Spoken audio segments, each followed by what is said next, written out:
Still on this month's theme, we are talking all things play, play, play, play, play, and more play. And if you feel like this is pretty much you all the time, then you've asked yourself and wondered, okay, but when do I get a break?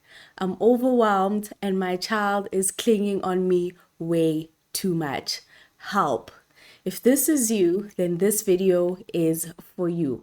And we are exploring how you can encourage independent play in your toddler. Hello, hello, hello, hello, hello, hello, hello, hello, beautiful people. And the people said, hello. And the people said, hello. I'm Conscious Togo. I'm a conscious parenting coach, and I help parents and caregivers parent from a place of awareness to better understand and support children in their different stages of development. If you are new here, welcome to our conscious parenting platform.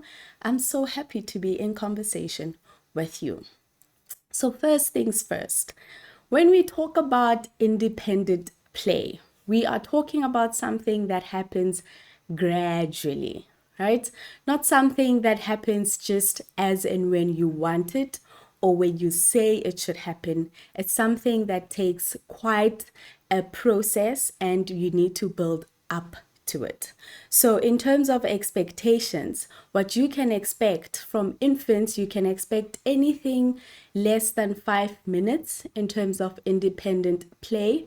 And for 12 months baby, you can have about 15 minutes. And it is only at toddler stage where you can expect a little bit more time. And that would be anything between 20 to 45 minutes. With that said, all that it takes is a lot of practice, and it depends on you, the parent or the caregiver, as well as the environment and the child's temperament. So it may seem like we don't have a lot of control in terms of when and how quickly they adapt to independent play.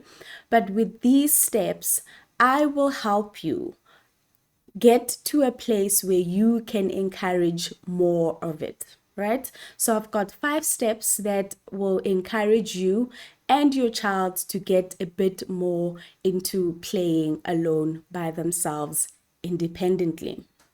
So step number 1 is you want to take stock of the toys that you have. Take stock of the toys that you have. When it comes to toys, we've got either toys that are termed active toys or passive toys. Active toys are toys that ideally pretty much entertain the child. They do all the entertainment. All the child has to do is, for the most part, perhaps press a button and the toy will play some music, or it will light up, or it will do whatever it is that it's meant for. But what it means is that your child, all they have to do is just press play and the toy does the work. So it pretty much does the entertainment. When we talk about passive toys, we are talking about toys that your child will need to activate themselves by playing. So your child will need to activate these toys themselves through play in order for the toy to have meaning. So we're talking about your Legos, you're talking about your blocks, we're talking about your wooden spoons. Those are the toys that we are talking about. Ideally, you want to have more passive toys than active toys if you want to increase or encourage independent play.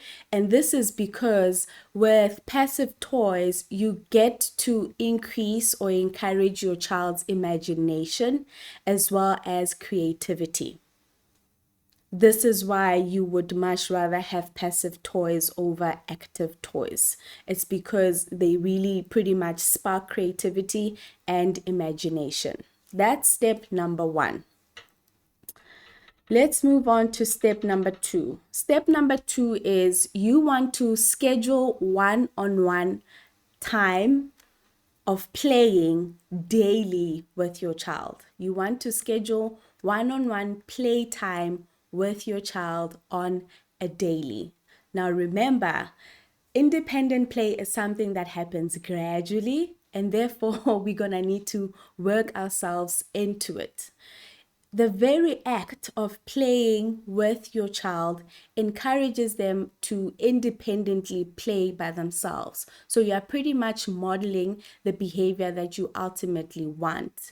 Their comfort and confidence will come from the connection that they have with you, and that's how they will get to be comfortable and get to be confident enough to play by themselves independently. So what you want to do is you want to at least dedicate about 10 to 20 minutes each day. If you can do more, by all means, do more. But at the very least, try to aim for 10 to 20 minutes on a daily where you're playing with your child. Step number 3 is know your role in play. Know your role in play. I can pretty much hide my face at this point because this was a huge eye opener for me. So, if you are someone who is constantly entertaining your child, interfering in their playing, so meaning playing for them and not watching them play, what you are doing is you are actually decreasing their confidence in themselves to be able to play. So you are interfering with what you ultimately want, which is for them to play by themselves. Right? So the primary goal is for you to be an observer of your child. You want to be an observer of your child and simply just watch. What we tend to do as parents is we really do tend to take over the play. We tend to play for the child and we get too involved in the play. As I've mentioned, this decreases their confidence in themselves to be able to carry out play by themselves. What's important with play is you need to allow your child to lead you.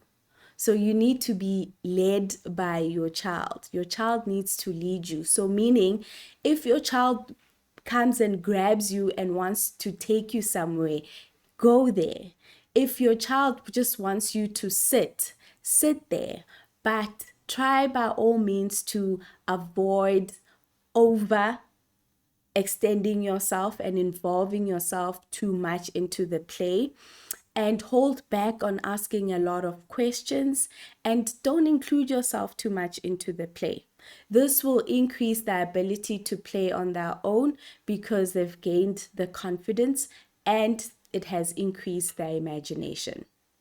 That's step number 3. Step number 4 is, or tip number 4. Tip number 4 is create a conducive play space. Create a conducive play space. Most people would know this as the yes space.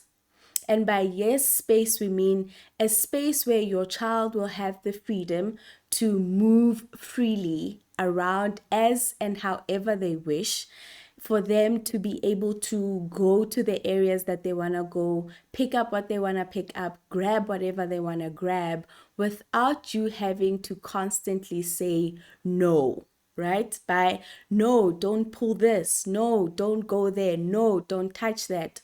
No, no, no, no, no, no, no. You don't want to do that. So you want to create a space where your child can move around freely. So you want to avoid saying no because it interrupts their play, and this will negatively impact on what you want, which would be your child to play independently. Tip number 5 is pretty much the process that gets you there, right? The gradual process of increasing independent play. So step number 1 is to play, is really to play. But always have in mind that you don't want to overextend yourself. You don't want to involve yourself too much into play, and that you want to follow your child's lead. You just want to observe. And you can look for natural clues where you can smile and where you can laugh, but then you don't want to carry the conversation. Step number 2 would be, whilst you're still playing or whilst you're still in play mode, you want to start moving away from your child slowly, and not to go to another room or hide somewhere, but you still want to be within close proximity. So your child should still be able to see you. You should still be able to see your child. But what you're doing by moving away slowly is just gauging to see how they will take to the movement. That's step number 2.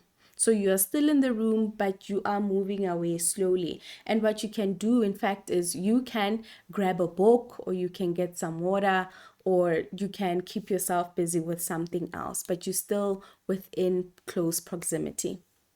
Step number 3 is excuse yourself for a few minutes. Excuse yourself for few minutes. Few minutes is few minutes, not a whole hour. It's not saying run away from your child, even though the opportunity might be there. But no, that's not what we're doing. You're not running away from your child, but what you're doing is you're trying to see where your child is at. So if you say to your child, okay, I'll be back, I'm just getting some water, or I'm going to the bathroom, you just want to do that and then come back. If your child happened to follow you, then it is just a clear sign that your child is not ready yet for the separation. And then what it means then is that you then need to dedicate more time into all the steps that I have mentioned at the beginning of the video. So you just need to invest a little bit more until they get to a place where they themselves are comfortable. So it's important to keep your promise. If you say you'll be coming back, it's important to keep your promise and keep practicing going away and coming back, going away and coming back, so that they can get used to the separation. So before I leave you, I want to remind you that you should have in mind that independent play is really not about you being in one room and your child being in another room, but it's really just about your child feeling safe. And sometimes they feel safe by seeing you, and that is okay. It's not something we should frown upon, but it's just something that we want to learn to manage and still be able to do our own things, maybe on the side, by teaching them sometimes that they can play by themselves. But it's really okay for your child to be with you, because they still growing and they still adapting to the world. So it's not about you really disappearing for hours on end from your child, but it's really just about your child being safe and secure at all times. I hope this video has been helpful. I would like to invite you to please do subscribe. Do subscribe, and if you have found the video useful, please share it with your tribe, share it with caregivers and parents who are in need. And from me, I say thank you for watching till the end. I will see you in the next video.